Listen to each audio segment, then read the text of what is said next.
What's up you guys? So nandito naman tayo for another vlog. So for today, re-reacta natin ng pinakabagong kanta ng pinakabagong P-pop group ngayon dito sa Pilipinas. Malamang P-pop group na. So before we start, make sure naka-like, subscribe, and hit the notification bell na kayo. So each ni sang stato.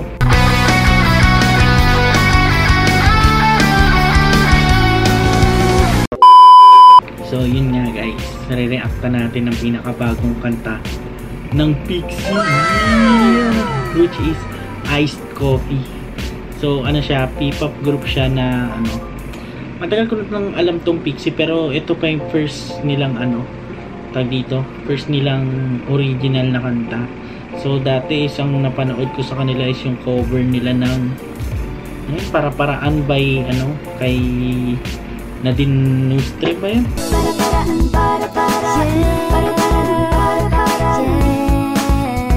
Nadine Lustre o Lustre? Ewan. Basta, hindi naman ako fan nun. So yun, ano, tayo dito. Astig din to. Ang cute ng mga ano na ito, member. So ano sila, tag dito, P-pop group. Ano, under ABS-CBN din ata sila, parang gini. Grabe yung ulam namin kanina guys. Ang sarap, adobong kangkong. Pero mas masarap siguro kung gagawin natin siyang chichirya. Yun o, dito na tayo. Sa ano, tag dito, kangkong chips original. Ito nga pala yung product ni Josh Mojica. So yun, ito guys, masarap tong kangkong chips.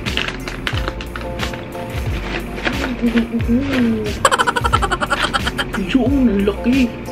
Then rain guys, yan, kangkong yan. Sarap. Tikman natin.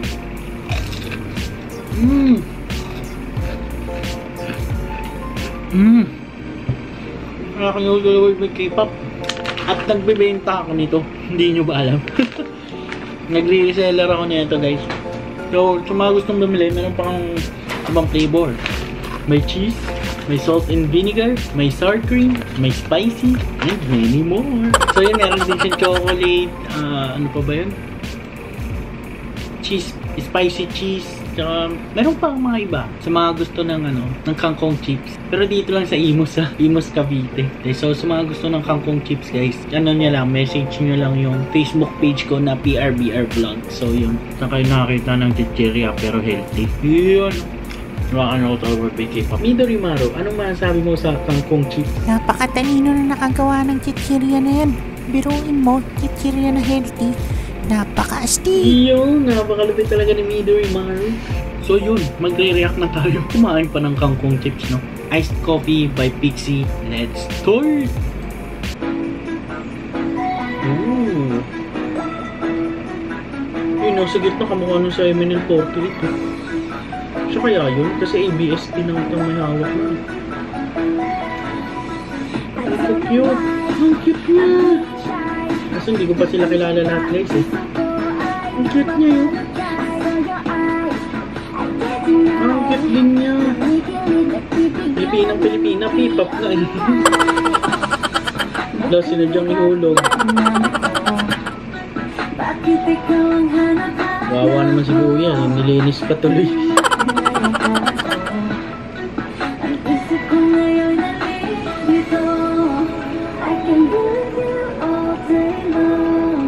Cute nila eh.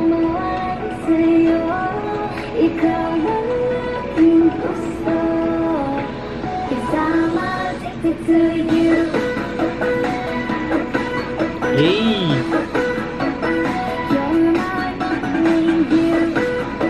Medyo catchy din siya. Stay. Talagang maano na P-pop rising year. K-pop and P-pop. P-pop rising na talaga guys. Sinimulan talaga ito ng ASCD19. Yan o. Member yan ng ano, MNL48. Siya ba yun o iba yan? Cute talaga yung batang eh. Pati ito, cute din ito. Hey, may rap part din ah.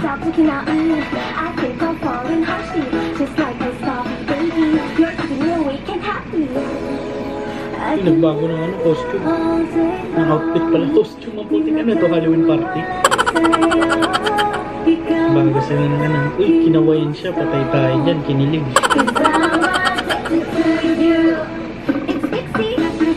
Hey. Catchy siya. Astig din.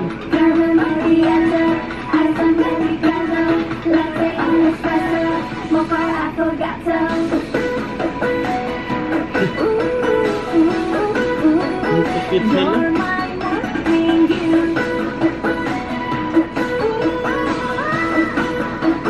May birit pa.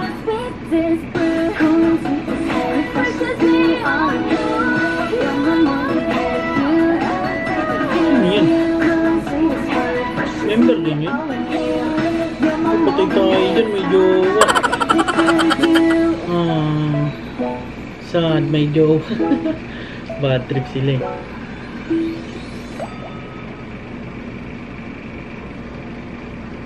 Hey. Astig na to guys. Ano, P-pop group siya, which is Pixie. Tawag dito. Nakikita ko na yun sila dati kasi ngayon nag-cover sila ng para-paraan by ano, tawag dito, by Nadine Nostre. So yun, astig, rock and roll to roll K-pop. So Midorimaru, ano masasabi mo sa Pixie Iced Coffee? Dahil sa kanila, parang gusto ko tuloy ng ice macchiato.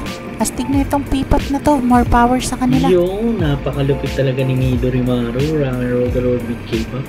Advertise ko lang ulit yung aking Kangkong Chips Original. Yung rock and roll to roll K-pop. So kung gusto nyo nito, order lang kayo sa akin. Yung Kangkong Chips na ano, cheese flavor, sarap din nun. So yun, try nyo. Ano lang, message lang kayo sa PRBR Vlog na Facebook page kung gusto nyo ng Kangkong Chips. By Josh Mojica. So yun guys, mastig talaga na ito. Pixie, grabe. Ano, tag dito, hindi sa ano, hindi sa bias ako kasi mga Pilipinas sila.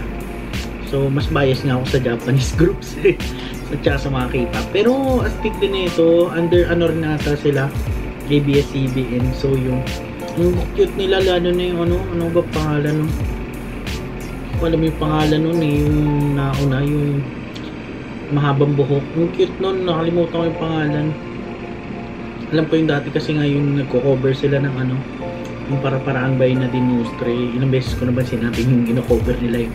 So yun, rock and roll by K-pop. Ano, astig talaga nitong ano na to.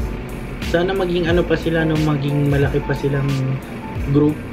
Gaya ng mga ano, yung mga tawag dito, sumisikat na P-pop group na yun. SB19, G22, tawag dito, Beanie, syempre. Yun.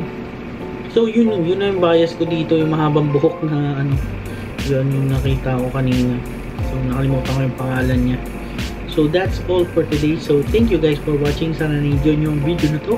Hit like, subscribe, at notification bell para ma-notify kayo pag may bagong videos. So yun, rock and roll to the world with K-pop. See you guys on my next videos. Peace. Matara. I've got an itch I can't scratch, I'm missing a piece that completes a whole part of me, an open wound scar to see.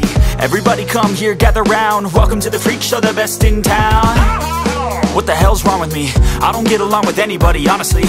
I've been living in my own head constantly, thoughts jumbled round, think I need a new lobotomy. Wait, all these thoughts are too negative, I don't wanna get lost in the center.